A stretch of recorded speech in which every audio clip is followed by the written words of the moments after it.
Haus der Fahrschule, Haus des Döners, Haus des Flive Universes.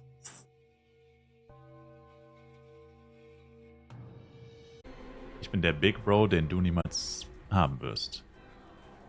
Oh, das klingt gemein. Damn, das klingt voll gemein. Dass man sich da gegenseitig mal auf die Klöten geht, das ist ganz normal. Nicht so oft mit, dass das passiert. Ja, aber jetzt gleich Instant Level Up. Level Up Numero Uno. Die Leeche haben auch fast Level Up. Oder nicht fast, aber bald. Also Mindestziel. Ich könnte schon fast wieder offline gehen. Mindestziel fast schon erreicht. Level Up Nation. Level Up Nation Number 1. New Horizon mit den Ulti-Waffen hat mich leider auch nicht überzeugt. Doch noch etwas zu spielen.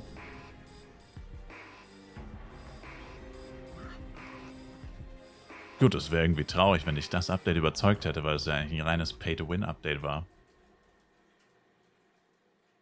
Also es wäre tatsächlich gar keine so schlechte Videoidee, die Updates von Flive Universe ranken.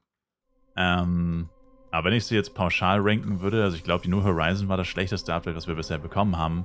Weil eigentlich haben sie einfach nur... Sie haben einfach einen neuen Dungeon hinzugefügt. Eine Copy-Paste aus Flive PC. Also fast. Sie haben halt neue Bosse, also Zwischenbosse hinzugefügt. Aber im Endeffekt Copy-Paste von Tramlock einfach. Und alles in dem Update einfach massives Pay-to-Win halt. Also jetzt ist es vielleicht ein bisschen erschwinglicher. Aber wenn du so die Lucagas Crystal Axe, Lucagas Crystal Bow, Stuff of Fairness Preise dir anguckst, sowohl auf Boroding als auch auf FEC, viele Leute sind halt nicht bereit, für ein paar Pixel 500 € auszugeben. Vor allem nicht, wenn die Waffe dann clean ist. Wenn die Waffe perfekt wäre, könnte man ja drüber reden. Aber die Waffen sind halt einfach clean und kosten ein paar 100 € umgerechnet. Das ist halt geistesgestört. Und das Upgraden von diesen Waffen kostet dann nochmal ein paar 100 €, weil es eben so geistesgestört Pay-to-Win ist. Also, war legit das schlechteste Update, was wir bisher bekommen haben. Weil ich fand eigentlich, bis Bloody-Waffen fand ich es halt echt Free-to-Play-friendly, das Spiel. Habe ich auch am Anfang immer gesagt. Bei Flive Universe. Am Anfang war ja quasi der Switch von Flive Universe, von Flive PC zu Flive Universe. Wo ich echt sagen musste, dass das schon... Also ich meine, am Anfang bei Flive Universe gab es halt noch die ganzen Anfängerprobleme, diese ganzen Kinderkrankheiten und so. Da musste man sich halt immer über so ultra unnötige Sachen aufregen, wie die Wartezeit bei CW und solche Geschichten, dass es ja sowieso schon alles längst Vergangenheit ist, aber da musste man sich halt immer über so absolut mega unnötige Sachen, die man halt einfach in einer Beta oder in einer Alpha noch hätte eigentlich fixen müssen, bevor man so ein Spiel released, aber egal. Da waren das so die Probleme. Und ich fand, als dann Asria kam oder sich das Game ein bisschen entzerrt hat, weil davor, wo es nur bis 120 ging, bis Darkon 3 Wüste, da war das ja auch alles so geclustert, also da hat man so aufeinander gehockt. Es gab nur Darkon 3 als High-Level-Gebiet und da ja effektiv auch nur die Wüste. Alles war so nah beieinander, man ist sich übelst auf die Eier gegangen beim Leveln, beim Giegen. Es gab eigentlich nichts zu tun, außer Leveln und Giegen. Da fand ich das schon ganz cool.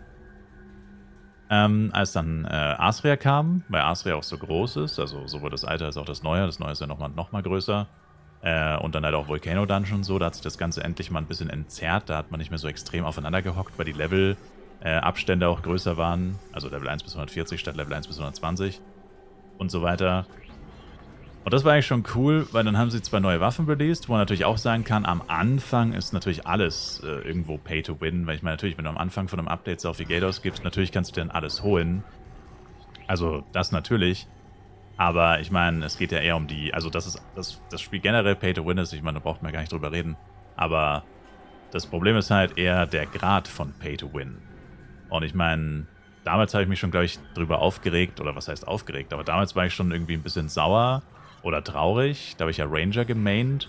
Und im September habe ich dann mein Ranger-Main beendet, sozusagen, weil ich keine Lust auf Face-Tank hatte und keine Lust mehr, einen Bloody Bow für 700 Mio Clean zu kaufen. Aber da war halt das Update 1 Monat alt. Und da hat er 700 Mio gekostet, was glaube ich damals 10.000 F-Coin waren, für die beste Ranger-Waffe im Spiel. Verglichen mit jetzt 50 bis 100.000 F-Coin für die beste Ranger-Waffe im Spiel. Auch komplett clean. Nur dass halt bei den Ultimate-Waffen komplett clean versus Bloody-Waffen komplett clean Da liegen ja Welten dazwischen, weil bei den Ultimate-Waffen musst du ja erstmal plus 10 machen, dann musst du die Ultimate machen, dann musst du die Ultimate plus 5 machen, dann musst du die Werte rollen, dann musst du die Bonuswerte rollen, Element, Sockel, Erweckung. Und bei Bloody gab es ja nur plus 10 Element und nicht mal Sockel am Anfang. Also da war das echt günstig. Bloody Bow plus 10, 10 war ja daher quasi schon die perfekte Bloody-Waffe.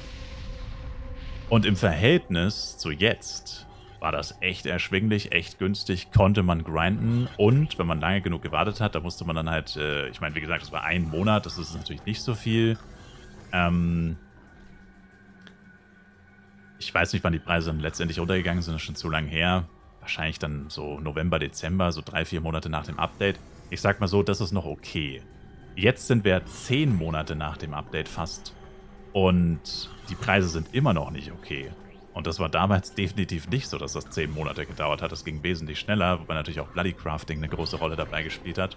Und natürlich grundsätzlich, dass die Waffen nicht so selten waren, wie sie jetzt sind. Aber auf jeden Fall war es damals, also bis zum Asri-Update fand ich Flife Universe sehr Free-to-Play-freundlich. Und da hatte ich auch immer das Gefühl, wenn man genug grindet, egal was man macht, also wenn du jetzt sagst, du willst Giants hunten, was ja damals sich auch noch ein bisschen mehr gelohnt hat, oder du willst Red Meteor CW hauptsächlich hunten, das war eigentlich egal, solange du dir irgendwie halt ein System überlegt hast, das halbwegs funktioniert, war es relativ egal, was du genau gefarmt hast. Von reinem Mobbing zu, wie gesagt, Giants, Dungeons, whatever, hat alles funktioniert. Aber jetzt, wenn du dir ausrechnen würdest, wie viele Stunden reines Mobbing, also reines Leveln oder Farmen, je nachdem, wie man es nennen will, du bräuchtest, nur um dir so eine cleane Waffe zu kaufen, ich meine, das ist ja absurd. Also das ist definitiv nicht mehr Free-to-Play-freundlich. Es ist nicht unmöglich, es kommt natürlich auch auf die Klasse an, die man spielt. Natürlich wäre es jetzt so zu sagen, wenn man jetzt Free-to-Play-Guides erstellen würde, müsste man natürlich sagen, yo, ich würde euch empfehlen, spielt eine von diesen Klassen. Und dann würdest du sagen, Knight, Jester und so. Spielt eine der Klassen, die nicht so teuer ist. Dann könnt ihr euch das teure oder das gute Equipment viel schneller holen und habt dann auch geilen Damage und so. Aber ja, das ist ja auch irgendwie Bullshit. Also, dass du dann sagst, ja, spielt die unbeliebten Klassen, weil da ist das Equipment wenigstens günstig, so ungefähr. Weil von den tollen Klassen, die jeder spielen will, ist das Equipment so teuer, dass ihr es euch eh nicht leisten könnt als Free-to-Play-Spieler, so mehr oder weniger. Aber das ist halt echt stupid, kann man sagen. Und ich finde es halt schade, dass sie bis jetzt eigentlich noch nicht einmal was dagegen gemacht haben. Weil was ja das Offensichtlichste wäre, die Luzagas Crystal-Waffen Droprate vielleicht nochmal ein kleines bisschen erhöhen, weil sie offensichtlich immer noch viel zu niedrig ist. Muss ja auch nicht gigantisch sein, wenn man hunderte Dungeon Runs pro Monat, pro Server, pro Channel, pro whatever hat. Dann muss das ja auch gar nicht so gigantisch sein. Da reicht ja schon irgendwann eine Änderung im Null-Komma-Bereich, dass sich da was tut, langfristig. Kurzfristig sowieso nicht, aber langfristig. Und bei den Herneswaffen müsste man den Crafting-Prozess erstellen.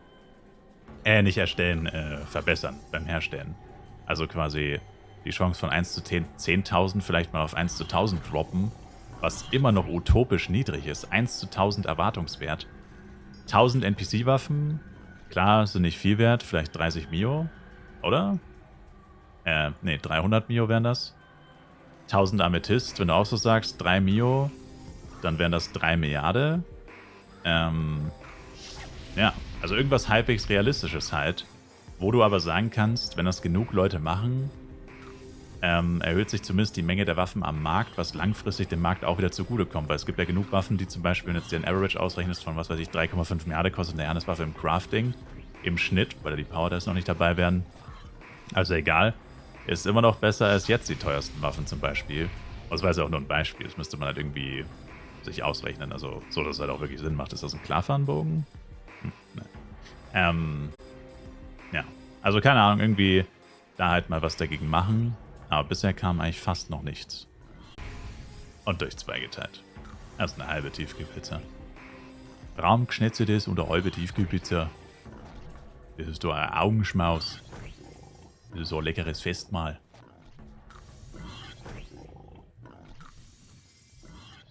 My boy Burning. Das ist mein BF.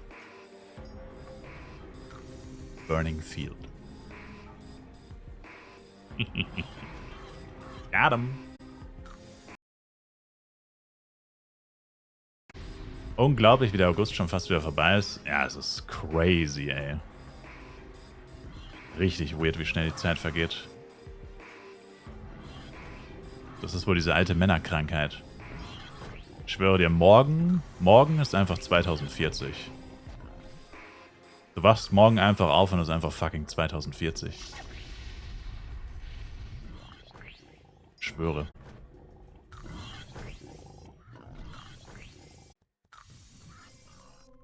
Burger King will den Stream sponsern. Das sage ich nicht nein.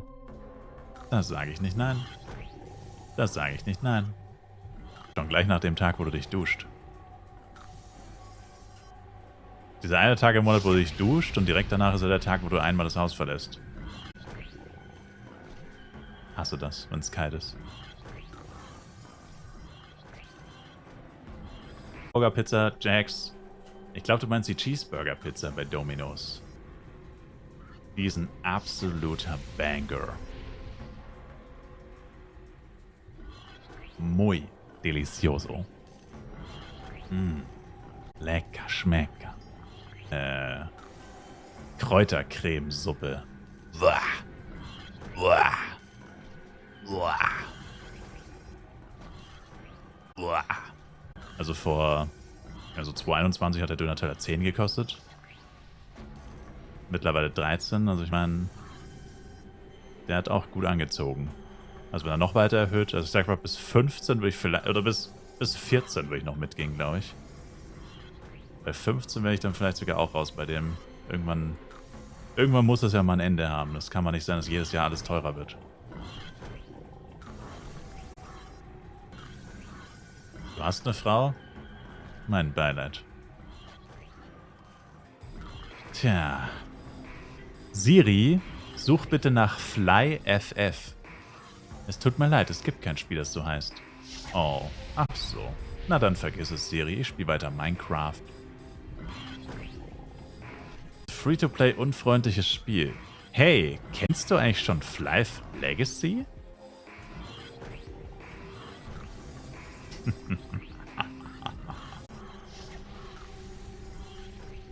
Das Game hat mich auf Ebenen berührt, wie es der Priester damals in der Kirche nie...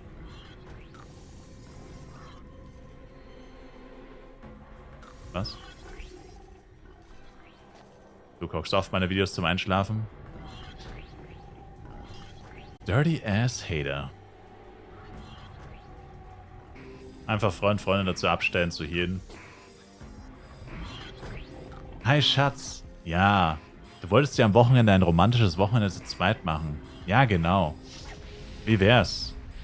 Ich habe vor 12 Stunden zu leveln. Du musst die ganze Zeit F1 drücken. Wie wär's? Du und ich, 12 Stunden. Zusammen in einem Raum eingesperrt. F1 drücken. 12 Stunden am Stück. Bist du dabei? Romantisch. Nein. Oder das hier. Ranger FWC. Das ist ziemlich unkreativ. Das ist ziemlich unkreativ.